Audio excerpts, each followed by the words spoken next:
David Baldoví, encantado de tenerte aquí. Vamos a hablar de un montón de temas porque es una persona multifacética y un poco el reflejo es también luego lo que hacéis en Brand Summit. Sois una empresa especializada en el diseño de marcas, muy orientado en el sector de la alimentación y de la gastronomía. Y lo primero que quiero que me cuentes es cómo un ingeniero industrial, que es tu formación, termina...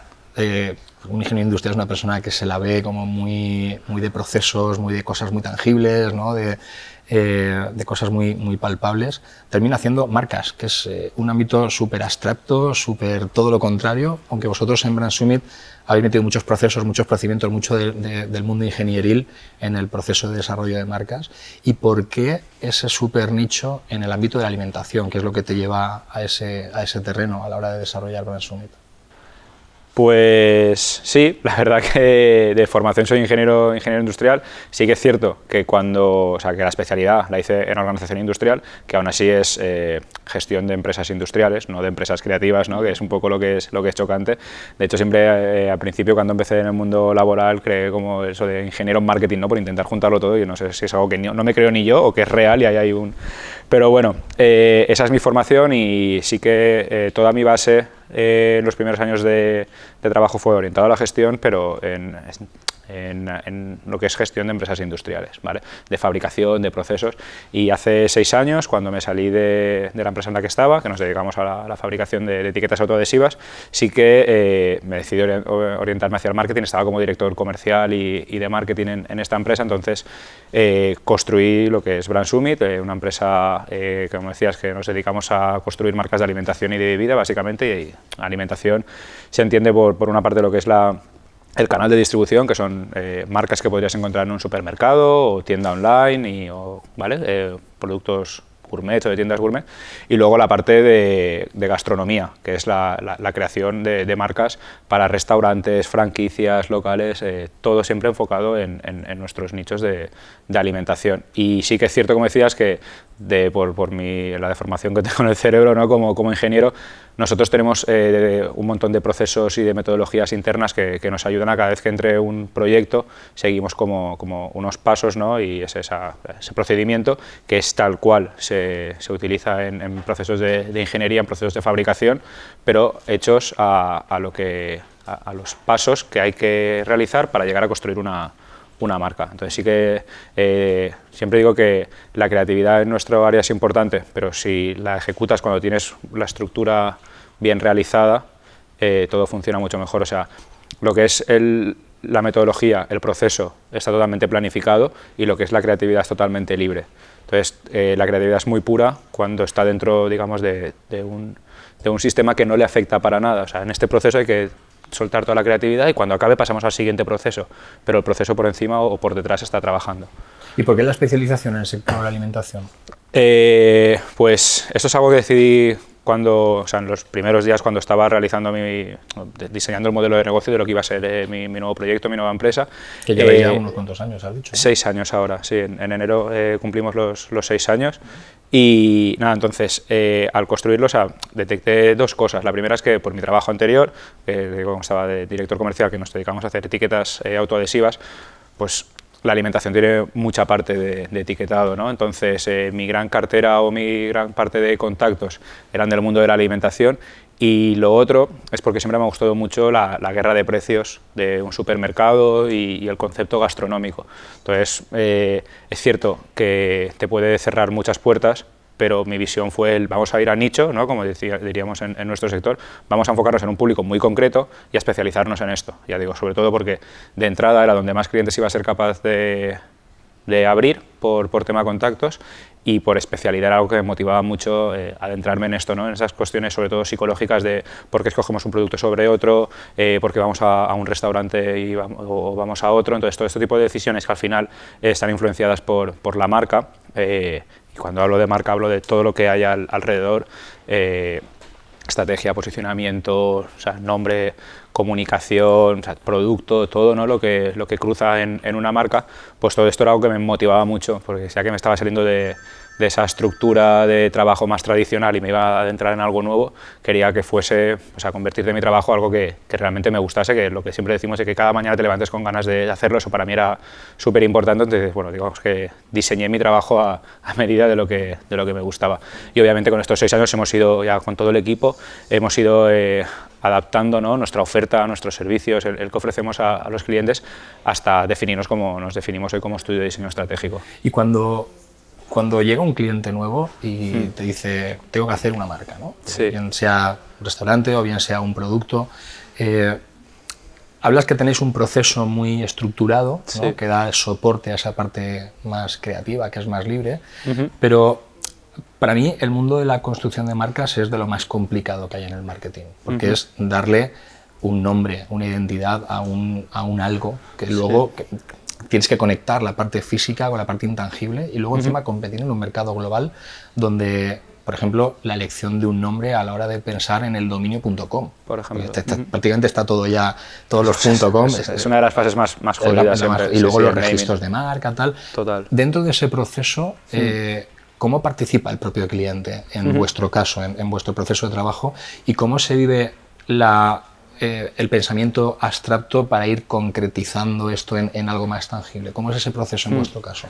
Sí, nosotros algo de lo que creo que es muy importante en nuestro sistema de trabajo es el equipo, que para nosotros, para mí, es clave en cómo hemos definido lo que ofrecemos a los clientes. Nosotros partimos siempre de generar una base estratégica muy potente y no somos, cuando digo estrategia, digo algo realmente planteado por estudios psicológicos. O sea, en mi equipo hay una psicóloga especializada en marketing e investigación de mercados y esto lo que nos permite es cuando tengamos que construir toda esta marca, al tener una base estratégica, insisto, muy fuerte, le da mucha coherencia al resto de decisiones que vienen después.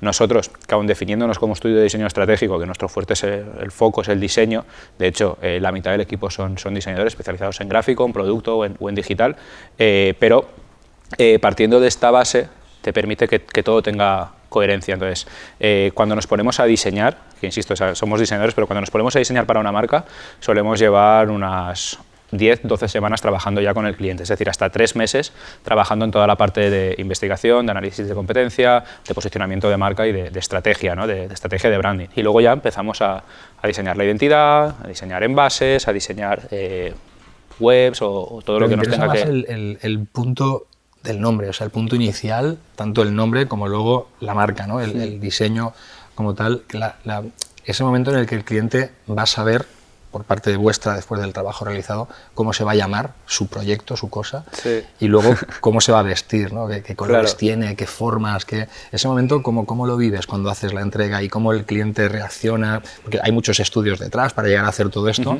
pero por muchos estudios que hayáis hecho y que hayáis trabajado, ese momento es como... vale, a partir de ahora me llamaría así. El eureka, ¿no? El momento eureka. Sí, a ver, para nosotros, ya te digo, la parte más compleja de todos los proyectos es la fase de naming. Porque es muy complicado llegar a un naming que realmente te funcione en todos sus puntos de contacto, ¿vale? Y en esto me refiero ya a entrar luego en temas de registro de dominios, de registros sociales, de patente, o sea, patente malamente dicho, ¿no?, que se dice registrar la marca, no patentarla. Se patentan los inventos, se registran las marcas, ¿no? Entonces, siempre decimos que no hay que enamorarse de un naming, porque si te enamoras de un naming, o sea, al 99% de probabilidades la vas a palmar y no lo vas a poder registrar, porque es así, porque a día de hoy está todo inventado. Entonces, para nosotros es una de las fases más complicadas y donde, gracias a esa parte que decíamos antes, de tener una estructura detrás, ¿no?, de ese proceso ingenieril que tenemos, hemos construido una metodología en la cual es en el único proceso en el que entramos todo el equipo de trabajo, tanto los estratégicos, el equipo estratégico como el equipo creativo, porque con el cliente. Sí, o sea, con el cliente no está en todo el proceso, entra en ciertas fases, en ciertos puntos de reuniones que necesitamos con él, pero lo que es la generación del naming entramos todos, porque todos somos capaces de generar un potencial naming para un proyecto. Entonces, entre todos generamos entre 100 y 120 nombres, entonces empezamos una criba a base primero de gustos, de sonoridades, y vamos como pasándolos por filtros hasta que al final nos quedamos con 3-4 nombres. De esos 3-4 nombres, tienen que ser, obviamente, que sean apoderables, que sean registrables, o sea, todo lo cumple, ¿no? La teoría de naming que puedes encontrar en mogollón de webs o de artículos. Todos estos 3-4 que presentamos al cliente son buenos. Y digo que presentamos 3-4 al cliente porque es la única vez que le presentamos opciones a un cliente, porque cuando diseñamos una vez, cuando hacemos packaging hacemos una vez, cuando hacemos web una vez, porque además siempre le uso la coña al cliente, si te presentamos 3 opciones en packaging te voy a cobrar 3 veces, entonces dice, no, pues entonces hacémoslo solo una vez y ya está, ¿no? Y es real, pero en el naming es algo tan importante, por eso que decías, ese momento eureka, ¿no? de sorpresa de, me voy a llamar así, porque ya digo, después de 3 meses trabajando con el cliente es cuando le dices, pues tú te vas a llamar así. Te doy 3 opciones y tú escoge cuál te vas a sentir más cómodo, porque nosotros siempre decimos que hacemos trajes a medida. Entonces, en esta fase tan importante, porque al final el nombre para nosotros es como un contenedor en el cual luego vas a empezar a dotar de contenido y de formas gráficas y de formas visuales. Entonces, le mostramos al cliente las 3 opciones, le explicamos de dónde viene cada una y qué queremos dentro de nuestro posicionamiento que ya tenemos creado, qué queremos significar, y le damos unos días para decidirlo y les ayudamos en esa decisión si tuviesen dudas, ¿no? Nosotros siempre, porque la típica pregunta cuando presentas las 3 opciones de naming o 3-4 dicen, ¿y tú con cuál te quedarías? Y digo, no, las 3 o 4 son buenas, ¿no? Porque si no te hubiese presentado solo una. Entonces quiero que escojas tú la opción que realmente mejor se ajuste, ese traje a medida que mejor te va a sentar, y luego continuamos con el resto del proceso. Aún así, siendo esto uno de los momentos clave para un cliente, sea porque escogen o sean porque aún no lo tienen en su imaginario, para mí tenemos detectado que el momento más importante como de sorpresa o de mayor interés en un cliente es cuando presentamos la identidad visual. Dentro de todas nuestras fases, ¿no? de esta metodología nuestra, primero presentamos la estrategia de posicionamiento, luego el naming y luego esta identidad visual de branding.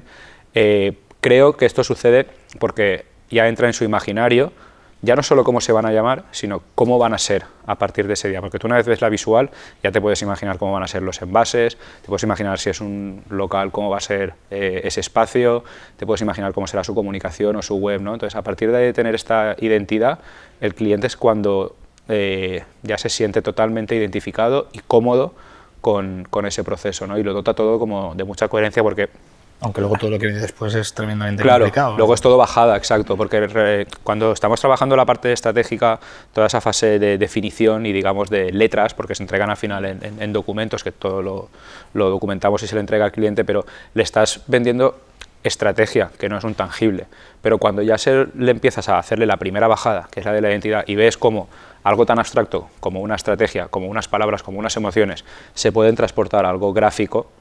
Si todo está bien atado, y por suerte tratamos que así sea, todo tiene esa coherencia, que el cliente es cuando dice, vale, ya tengo claro que me voy a llamar así y voy a ser así, ¿no? Este va a ser mi traje y voy a ir siempre con estos complementos puestos. Entonces, ese es el momento en el que el cliente mayor sorpresa le da. Sí que es cierto que nosotros trabajamos muy bien esas fases de momentos, ¿no? de sorpresa y momentos de descubrimiento. De venderlo bien, ¿no? Sí, oye, esto es... Y claro, en esa parte también volvemos al inicio de la conversación, en esa fase de estructura, de metodología, ingeniería que tenemos detrás. Cuando empezamos a trabajar con el cliente generamos todo un diagrama de Gantt, ¿no? de cascada, de cuándo van a ser cada uno de los hitos, las reuniones que vamos a tener con el cliente, cuándo vamos a presentar cada cosa. Entonces, hay momentos en los que ellos ya están esperando. Y dices, no, es que dentro de 2 semanas, y ya cuando le pones el día tal a tal hora, suele ser en Brand Summit, porque todo lo presentamos. O sea, no entregamos un documento al cliente por email porque necesitamos que se entienda. Para mí, yo me imagino una marca como un puzzle en 3 dimensiones, al cual si le quitas una pieza de ese puzzle caería, ¿no? Entonces, si no te explicamos el por qué hemos tomado ciertas decisiones, que eso es una marca, una toma de decisiones constante, si no te lo explico, no va a tener sentido. Del mismo modo que luego la marca va a explicarse en todo y más a día de hoy con todo lo que vimos con toda la comunicación digital, la marca se explica en todos sus puntos de contacto físicos y digitales. Y esto además que es tremendamente complejo y que sois un montón de perfiles diferentes para llegar a hacer esto, para presentar al cliente, tú también tienes una filosofía de trabajo muy abierta, ¿no? Y muy diferente a lo mejor a la típica empresa tradicional. ¿Cómo conecta esto en esa estructura de trabajo abierta, deslocalizada, con horario flexible, etcétera, etcétera, que todos ansiamos por conseguir y que tan tremendamente complicado es terminar haciendo, en algo que mezcla procesos con además creatividad y perfiles muy diferentes para armar ese puzzle 3D del que hablabas? Aquí dos cosas, de nuevo el equipo es la clave y bueno, el proceso de selección siempre lo hago yo y tengo mi estructura de hacer las entrevistas de trabajo y tengo ciertas preguntas que sé lo que necesito, bueno, son como preguntas también psicológicas, ¿no? Te estoy preguntando una cosa y en verdad me vas a contestar lo que yo quiero saber de ti. Esto nos podría dar para otro sofá, pero entonces aquí hay dos puntos clave. Uno es lo que es el equipo, te digo que es los que ellos tienen que ser capaces de entender nuestra manera de trabajo, y el otro es que aquí sí que he tenido que romper mis estructuras de proceso y de ingenieril de toda la vida, he tenido que romperlas mucho porque ciertamente nosotros ahora mismo trabajamos sin horario y sin puesto de trabajo, 100%. O sea, todos pueden trabajar desde donde quieran, pueden conectarse y trabajar desde donde sea, tenemos acceso a toda nuestra información en cualquier punto del mundo, todo en remoto, y tienen la libertad de trabajar cuando quieran. Nosotros los viernes a mediodía me reúno con mi compañera de planificación, en el cual vemos cómo ha quedado la semana y qué esperan los clientes de nosotros la semana que viene. Entonces los lunes a las 9:30 de la mañana nos reunimos todo allí o por Skype, si alguien no puede estar no hay problema, nos reunimos todos y la compañera de planificación nos explica a todos, a mí incluido, o sea, qué tenemos que hacer, qué se espera de nosotros durante esta semana. Y trabajamos así, en lo que se llama en la metodología Agile, en sprints de una semana. Entonces, mientras el viernes a las 2 del mediodía esté todo realizado, y sí que hay esa hora de 2 a mediodía porque necesito sentarme de nuevo con mi compañera de planificación para ver cómo ha quedado la semana, mientras el viernes a mediodía esté todo hecho, oye, a mí no me importa ni dónde trabajes, ni las horas que le dediques, ni nada, o sea, todos tienen llave, pueden acceder al estudio cuando quieran. Sí que es cierto que, como todos somos de Valencia ahora mismo, que sí que hay cierta predisposición a un trabajo por la mañana, pero bueno, hay quien entra a las 8 o a las 7 y hay quien entra a las, no sé, a las 10, a las 12, hay quien no va en todo el día y yo cada vez estoy menos por allí porque estás con más temas de gestión, o yo personalmente me encanta cogerme, pues todos trabajamos con portátil obviamente, con el móvil, con todas las aplicaciones de imputación de trabajo en los móviles y demás.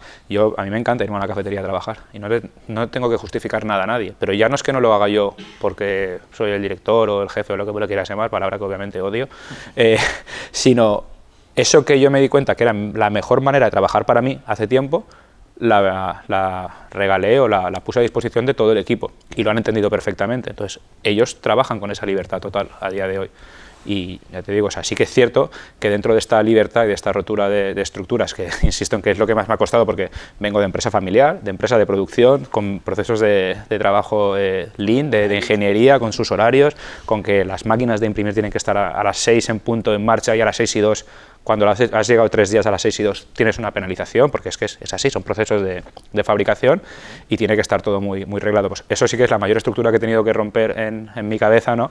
Y que seguro que aún hay cosas que puedo mejorar, incluso ahora estoy empezando ya a pensar y a ver eso dicen la metodología de las semanas laborales de 4 días, ¿no? Y empezar a desconectar totalmente ya viernes, sábado, domingo. Bueno, creo que es la evolución que tendremos porque obviamente en la situación en la que estamos ahora también ha sido evolutiva. Primero empezamos con el típico horario europeo, que trabajábamos más o menos, pues también siempre con flexibilidad, pero más o menos de 9 a 6, de 8:30 a 5:30, comiendo y almorzando allí, ¿no? Y los viernes a mediodía acabamos. Así es como empezó el primer horario en Brand Summit, ¿no? Y poco a poco le fuimos dando más flexibilidad, pasamos por un falso horario reducido, jornada, ¿cómo se llama, coño? Las jornadas que se hacen en verano, reducidas de esta... Intensiva. Exacto, intensiva. Y dijimos, coño, si en verano todo funciona y trabajamos de 8 a 3 y todo va, ¿por qué no hacemos todo un año de 8 a 3? Entonces, cuando hicimos ese año entero dije, ¿y si así estamos funcionando? ¿Por qué no probamos a no tener que estar de 8 a 3? Es decir, vayamos cuando consideremos y trabajemos cuando consideremos. Entonces, esto le hemos denominado sistema de trabajo Do It Clear, ¿no? O sea, como hazlo fácil, hazlo transparente, hazlo claro. Y todo el equipo está comprometido y está apoyado en 3 pilares, que es responsabilidad, transparencia y libertad. Si todos trabajamos con la responsabilidad, haciendo lo que se espera de nosotros, lo hacemos con transparencia de, oye, si tienes que irte en cualquier momento, o sea, aunque sea irte al médico o a comprar lo que necesites, o sea, hazlo con transparencia, nadie tiene que perseguirte, y hazlo con libertad, o sea, siéntete libre para hacer todo esto. Entonces, bajo estos 3 pilares que construimos la metodología de Do It Clear, pues funciona. Ya te digo, y funciona obviamente gracias a que el equipo entiende que es la mejor manera de conseguir los resultados, porque también considero que trabajando en creatividad, con 4 o 5 horas buenas de trabajo al día, el trabajo es menor que teniendo que estar 8 horas sentado en una silla. Si tú cada día y cuando te vas a casa consumes medios, porque todos lo hacemos, o te vas a comprar, que es nuestro hábitat, un supermercado, o te vas a cenar en un restaurante, y tienes los ojos abiertos y estás con la cabeza despejada y eres capaz de recibir inputs de, oye, esto lo puedo aplicar en un proyecto. Todo el rato, o sea, estás recibiendo información. Mi símil es, oye, ¿cuántas horas trabaja Rafa Nadal al día? Todas. Porque el descanso es parte importante para él. Entonces, ¿por qué nosotros no podemos ser un profesional de élite de la construcción de marcas? Es decir, si Rafa Nadal lo es del tenis y cuando no está entrenando está cuidando su alimentación, cuidando su descanso, cuidando su cuerpo, con fisios, estirando y todo eso, trabaja 24 horas al día. Es más, esto te permite, quiero para finalizar que me hables de tu proyecto personal. Esto te da el marco adecuado para que ese proyecto personal, que tú un buen día desconectaste de todas las redes sociales del mundo, dijiste, me voy de internet, y de repente volviste con algo muy personal, muy ligado a todo lo que haces, es como la conjunción de todo. Cuéntame así, muy nada, lo mismo, yo llevaba ya como una guerra interna de 2-3 años, ¿no? Una autoconversación que decía, oye, el tiempo que le dedicamos a las redes y cuánto tiempo o cuánto de ese tiempo le estoy sacando del partido que quiero tener. Entonces, hace año y medio decidí cerrar mis redes y yo le dedicaba bastante tiempo y no sin considerar para nada ni ninguna influencia grande, pero bueno, escribía todos los lunes a las 7 de la mañana salía un artículo en mi blog y esto suponía que había veces que tenías un colchón de 3 o 4 artículos escritos y programados que luego se propagaban por todas las redes, ¿no? Obviamente utilizando la tecnología como sabemos utilizarla, pero había domingos por la tarde que no había nada escrito y tenía el compromiso con la audiencia que a las 7 de la mañana tenía que salir un artículo. Entonces había veces que yo mismo me disparaban los pies, ¿no? Entonces, bueno, también empecé a analizar qué pasaría si yo no usase las redes, pero claro, luego me preguntaba, si te dedicas a esto, ¿cómo vas a dejar de utilizar tus redes? Y bueno, finalmente me atreví y este año estuve año y medio sin blog, sin redes, solo me quedé con LinkedIn por tema profesional. Y bueno, ahora hace unos días que he abierto de nuevo mi blog y una cuenta en Instagram porque me apetece hacer algo... ¿Es con tu marca personal? Sí, exacto, porque obviamente cerré los espacios de mi marca personal, pero no la de mis negocios, ¿no? O sea, aparte de Brand Summit del estudio, o sea, tengo otros negocios y no los cerré, o sea, yo no ejecuto la comunicación, la ejecutan mis compañeras, pero sí que tienes que estar pues en planificación, ¿no? y en esa estrategia de comunicación que hay detrás.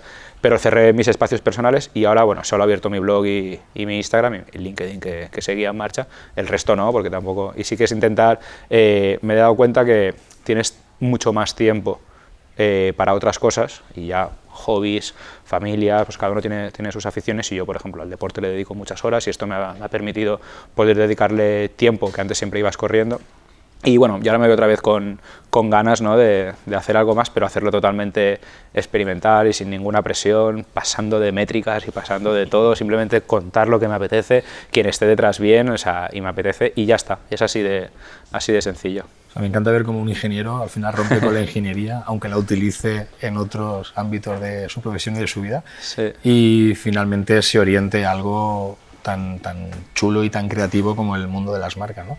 Te seguiremos por tu blog, te seguiremos por tus redes recién inauguradas. Y muchas gracias por haber venido y por enseñarnos tantas cosas. A ti.